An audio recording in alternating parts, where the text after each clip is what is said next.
벌써 오래전 얘기입니다마는 저희 집에 손녀 아이가 2살 때 수지라고 하는 아이인데 할아버지 집에 놀러 왔어요. 저녁에 저녁을 먹고 재미있게 놀다가 밤에 갈 때 아버지 어머니가 이젠 가자 하고 나서니까 요 손녀가 하는 말이 난 안 갈래요. 할머니하고 잘래요. 그러라. 그래서 할머니하고 잤습니다. 밤 12시가 되어서 깼습니다. 그냥 엄마를 찾습니다. 이거 무슨 말로 해달랠 수가 없어요. 밤중에 제가 이걸 데려다 주었습니다. 며칠 후에 또 놀러 왔습니다. 아버지 엄마가 간다고 그러니까 나 할머니하고 잘래요. 그래서 너 지난번에 그랬다가 울었잖아. 내가 널 믿을 수 있냐? 그랬더니 얘가 하는 말이요. 나도 나를 못 믿어요. 그래요. 지금은 할머니하고 자고 싶지만 자다가 깨서는 생각이 달라지니까 어찌할 수가 없어요. 여러분, 하나님을 믿고 둘째는 나를 믿어야 돼요. 그리고 셋째는 이웃을 믿어야 돼요. 이런 완전한 믿음이 돼야 돼요. 그게 바로 샬롬이에요. 그게 평화요, 기쁨이요, 그런 것이거든요. 세계적인 물리학자 아인슈타인은 언젠가 이런 질문을 받았다고 합니다. 당신이 하나님과 대화할 수 있는 시간이 되었다면 당신은 하나님께 무엇이라고 질문을 하겠습니까? 아인슈타인은 대답했습니다. 나는 우주는 어떻게 시작되었나요? 라고 하나님께 물어볼 겁니다. 이후의 일은 다 수학이니까요. 알 수 있는 것이니까요. 잠시 생각에 머물렀다가 아니요. 내가 하나님을 만난다면 왜 우주를 창조하셨습니까? 라고 묻고 싶습니다. 왜냐하면 왜 만드신가를 알아야 내 삶의 의미를 알 수 있으니까요. 대단히 중요한 내용입니다. 여러분, 왜 나는 존재하는가? 이 현실은 왜 이렇게 되는가? 작은 일이든 큰 일이든 이 모든 일을 하나님 앞에서 어떤 의미가 있는가? 우리는 물어야 합니다. 하나님, 왜 이런 일은 있는 겁니까? 하나님 앞에 질문하는 순간 2가지 조건이 있습니다. 당신은 무엇을 알고 싶으냐? 무엇을 묻고 싶으냐? 무엇을 가지고 싶으냐? 내 소원에 대한 문제가 있고, 2번째는 무엇을 믿고 있느냐 하는 겁니다. 이 소원과 믿음, 이게 함께 가는 겁니다. 믿음이 있는 것 따라서 소원이 달라집니다. 소원에 따라서 믿음이 달라집니다. 믿음과 소원이 하나님 앞에서 바르게 설 때 거기에 온전한 평화가 있고 삶의 의미가 있는 것입니다. 여러분, 마태복음 6장에 보면 이런 말씀이 있지요. 무엇을 먹을까 무엇을 입을까 하지 마라. 기도를 한다 하더라도 기도 중에도 무엇을 먹을까 무엇을 입을까 무엇을 먹을까 그런 이야기는 하지 마라. 그건 이방 사람들이 하는 거다. 그러면 너희는 그의 나라와 그 의를 구하라. 그리하면 이 모든 것을 도와주리라. 다시 말하면 우리의 소원이 무엇을 먹을까 무엇을 마실까에 머무르지 않고 건너뛰어서 그 나라와 그 의, 하나님의 뜻이 무엇에 있습니까? 주님은 무엇을 원하십니까? 라고 묻게 될 때 이 해답이 나오면 따라서 이 모든 것도 해결을 볼 수 있는 것이다. 귀중한 예수님의 메시지입니다. 그런 거로 우리의 소원, 그것에 중생이 있어야 됩니다. 아이들의 소원, 어른의 소원 다르죠. 생각이 있는 사람의 소원, 멍청한 사람의 소원 다르잖아요. 동물적 소원에 매여 있으면 동물이요, 인간다운 소원이 있으면 인간이요. 높은 소원을, 거룩한 소원을 가지고 살면 그게 그리스도인이란 말입니다. 오늘 이 성경에 나타난 이야기 중에는 참 잠깐 되는 사건 속에도 엄청난 계시적 의미가 담겨 있습니다. 모든 문제에 대한 해답을 주는 대답입니다. 예수님께서 오늘 본문대로 여리고를 가까이 갔을 때 한 소경을 만납니다. 장님을 만나게 됩니다. 이 시각장애자는 장님이기 때문에 이 사람은 아무 일도 할 수가 없어서 거지입니다. 길거리에 앉아가지고 손을 내밀고 지나가는 사람 오는 사람에게 구걸을 하는 사람입니다. 이게 본업입니다. 이 이상의 소원은 없습니다. 이렇게 익숙하게 살았습니다. 한평생. 어떤 의미에서는 요새 말로 프로급 거지입니다. 프로급. 당연히 얻어먹을 만하고 구걸할 자격이 있는 사람입니다. 자, 길거리에 앉아서 가는 사람 오는 사람, 그게 누군가 상관없습니다. 손을 내밀어서 적선하세요, 도와주세요, 이렇게 하고 그렇게 해서 연명해 나가는 거지였어요. 그런데 많은 사람들이 그 길거리에 지나가는 소리가 나서 이건 무슨 일이냐고 하니까 예수님이 지나가신다. 그래, 이거 기회다. 여러분, 이 시각장애자는 청각이 아주 밝습니다. 보통 사람의 20배랍니다. 굉장히 귀가 밝습니다. 그리고 귀로부터 오는 기억력도 좋습니다. 이 들은 바를 잊어버리질 않습니다.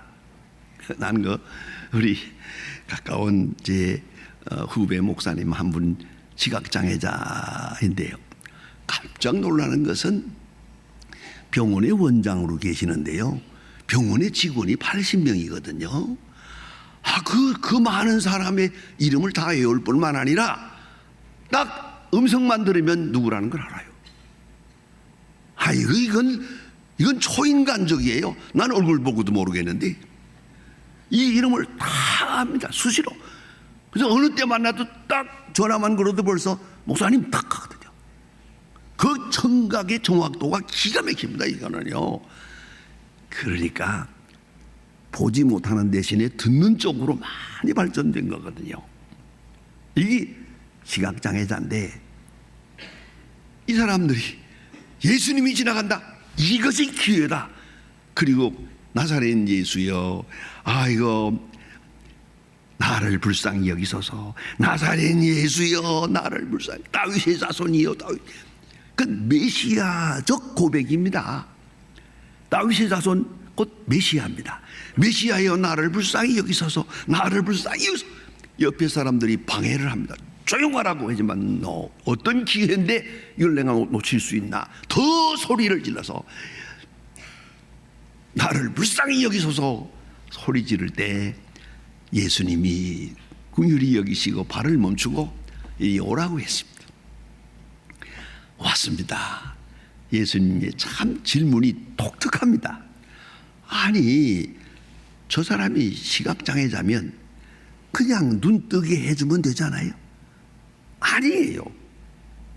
이 믿음을 지금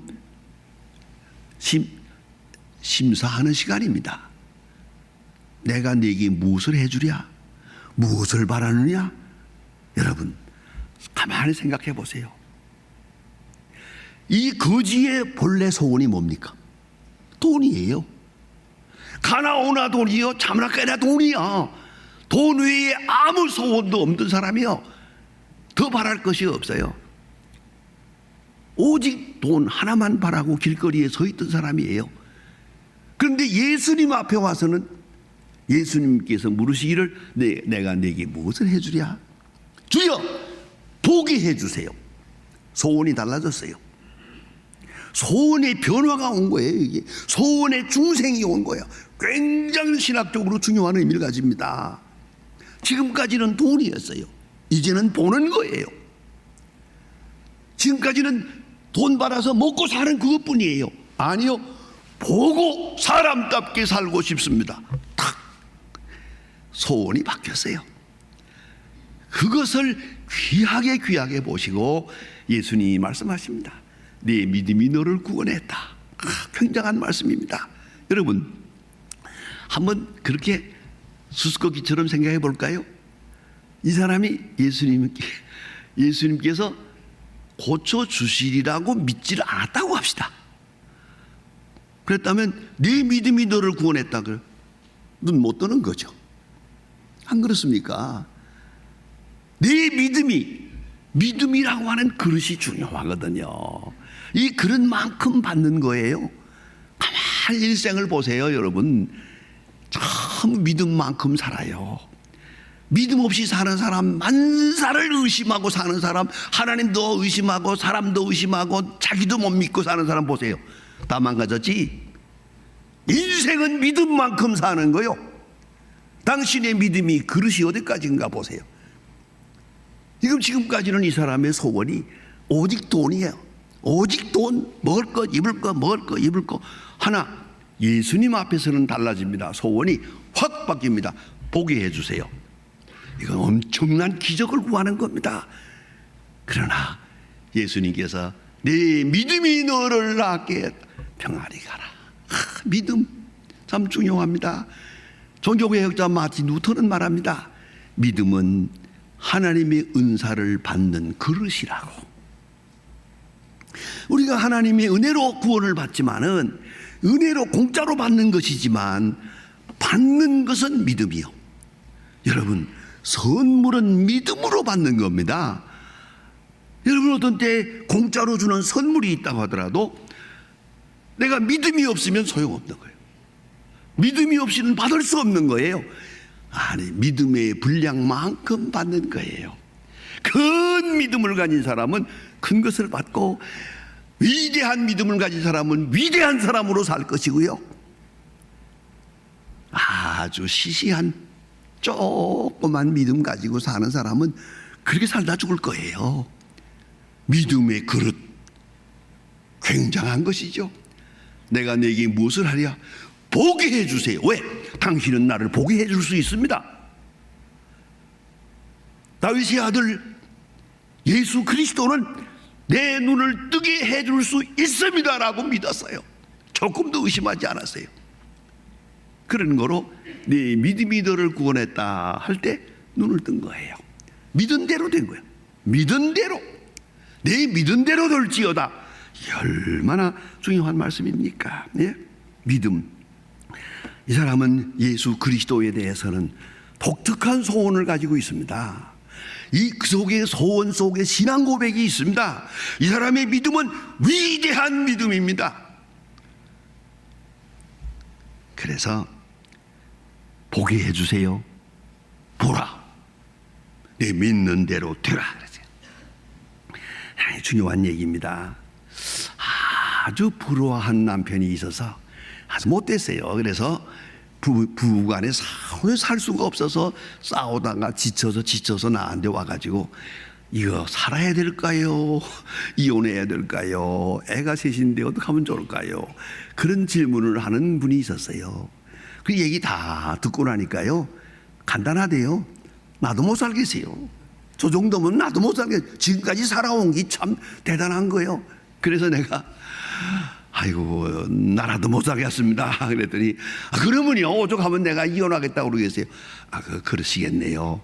하나만 더 물어볼게요.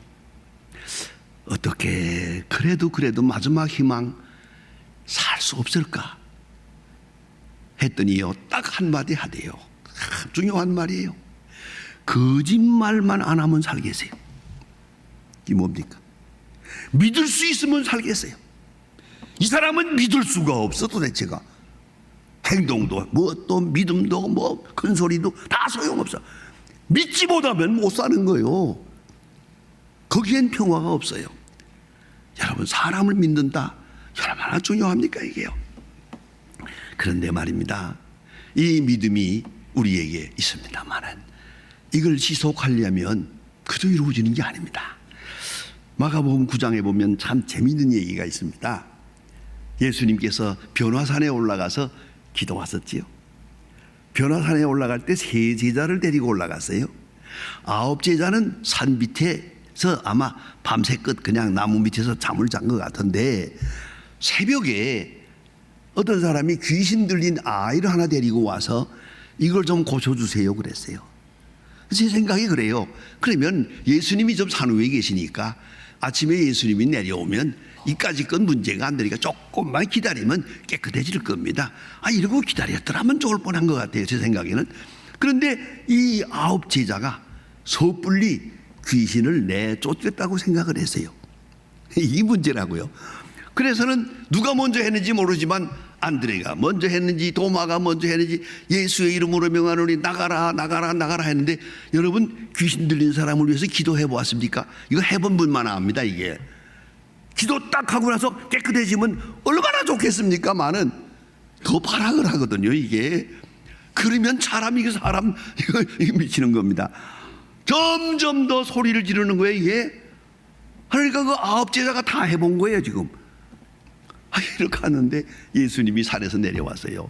그 소란한 걸 보고 딱 만날 때 그 아이의 부모가 하는 말 보세요. 예수님, 내가 이 귀신 들린 아이를 데리고 왔는데 당신의 제자들이 귀신을 내쫓지 못했습니다. 무엇을 하실 수 있거든 해주세요. 이건 아주 굉장히 의심 있는 얘기죠. 당신은 선생이니, 당신은 선생님이고 이건 제자니까, 아니 의심을 가지고 하는 거예요. 하실 수 있거든 뭔가 해보세요. 예수님이 기가 막히게요. 그때 하는 말이, 예수님 말씀이 믿음이 없는 세대요 하고 개탄하시면서 이리 내려와라. 그리고 귀신을 깨끗이 내쫓았어요. 그 다음이 문제예요. 이때 제자들이 놀랐어요. 그리고 예수님께 질문을 합니다. 우리는 왜 귀신을 내쫓지 못했지요? 거기에 괄호하고 하나 꼭 넣고 싶은 말이 있어요. 며칠 전에 했는데요. 며칠 전에 우리가 다 같이 나가서 선교할 때 귀신 내쫓고 병 고치고 다 했는데 오늘은 왜 안 되는 겁니까? 어제는 됐는데 오늘은 왜 안 나가는 겁니까? 라고 질문하는 겁니다. 이게 며칠 전에는 귀신이 말을 듣고 나갔는데 오늘은 이놈의 귀신이 왜 안 나가주느냐 이거죠. 그걸 물어본 거예요. 그때 예수님 말씀 참 중요합니다. 잘 들어두세요.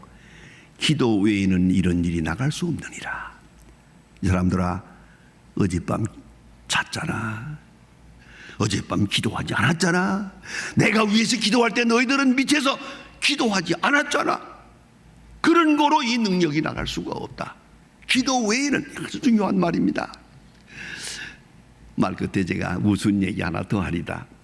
제 사랑하는 제자, 신학대학에서 가르친 제자인데 개척교회를 합니다. 한 200~300명 모이는 이런 개척교회를 하는데, 설교하는 도중에 어떤 여자가 하나 벌떡 일어서더니 소리 지르는 거야. 이거 귀신 들린 여자예요. 그럼 이거 어떻게 하면 좋겠어요? 모름지기 이런 때는 그 옆에 있는 집사님 보고 데리고 나가세요. 그러면 제가 이 예배 끝에 저를 위해서 기도하겠습니다. 이렇게 하면 될 뻔했는데 이 초짜 젊은 목사가 그냥 설교하다 말고 툭 들어갔어요. 가운데 떠 서가지고 교인들 다 보는 데서 나사렛 예수의 이름으로 나가라 그랬어요. 하니까 이 귀신이 소리 지르면서 야 이놈아 너는 넥타이를 잡아 당겼어요. 이게 뭐 엑스망신을 한 거예요. 이거는 이게 얼마나 창피하고 부끄러워요. 밤에 나한테 전화를 걸었어요. 목사님 내가 오늘 이렇게 큰 망신을 했는데 어떻게 하면 좋을까요? 제 대답이 뭔지 아십니까? 사표 내라. 귀신도 못 알아보는 목사 그거 뒀다 뭐라냐 했더니 아이고 목사님 그거 아님. 내가 얼마나 서툰 짓을 한 줄 알아? 기도 외에는 없어. 너 그 사람 꼭 고쳐야 돼. 이제부터 사흘 동안 특별 기도를 해라. 그 다음에 그 사람을 만나라. 귀신 나갔어요. 그리고 교회가 많이 부흥이 되세요. 여러분, 이 말씀드린지 아십니까? 기도 외에는 없다. 어제도 됐고 그제도 됐다. 아니요, 오늘 기도하지 않았으면 안 돼. 오늘 기도 없으면 시험에 빠지는 거야. 어제 했다고 오늘 도는 게 아니거든요. 믿음은 기도의 생명력을 공급받아야 지켜지는 거예요. 여러분 다 아시잖아요. 믿었다가도 의심하고 믿었다가도 의심하고. 왜? 기도하지 않았기 때문이죠. 기도의 생명력을 공급받아야 믿음을 지속할 수 있고 믿음이 온전해질 수 있고 믿음이 능력을 나타낼 수 있는 거예요. 그런데 오늘 이 여리고에 있던 이 시각장애자가 참 좋은 믿음을 가졌습니다. 여러분, 믿어지는 것 축복입니다. 믿음은 은사입니다. 믿음은 하나님의 선물입니다. 믿어지면 복된 사람이고요, 안 믿어지면 시험에 빠진 겁니다. 이걸 꼭 잊지 말아야 합니다. 계속 기도하면서 믿음을 키워나가고 믿음의 높은 수준을 지켜야 이 어려운 세대를 이길 수 있는 겁니다. 여러분, 그저 뭐니 해도 우리의 소원이 어디 있겠습니까? 예수님의 제자들이 부끄러워서 예수님께 말합니다. 주여, 믿음을 더하소서. 마지막 소원은 이것입니다. 돈도 아니고 명예도 아니고 출세도 아닙니다. 주여, 믿음을 주세요. 위대한 믿음을 주세요. 큰 믿음을 주세요. 믿음을 바로 세우고 바로 가질 때 믿음은 곧 능력입니다. 기적입니다. 믿음은 축복입니다. 기도하십니다.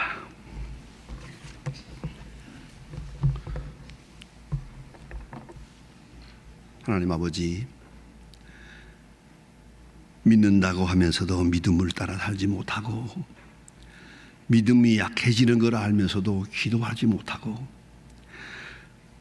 하나님의 사람으로 우리의 신앙 간증대로 살아가지 못한 모든 자복하오니 용서해 주시옵소서.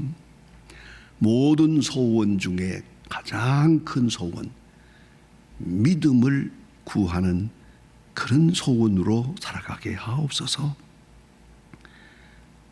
하나님이 나와 함께 하심을 믿고 구속하심을 믿고 영생을 믿고 또한 오늘도 승리하게 하시는 능력을 믿고 오직 그 믿음으로 살아서 항상 기적을 창출하며 사는 주님의 백성들 되게 해주시옵소서. 예수님의 이름으로 기도합니다. 아멘.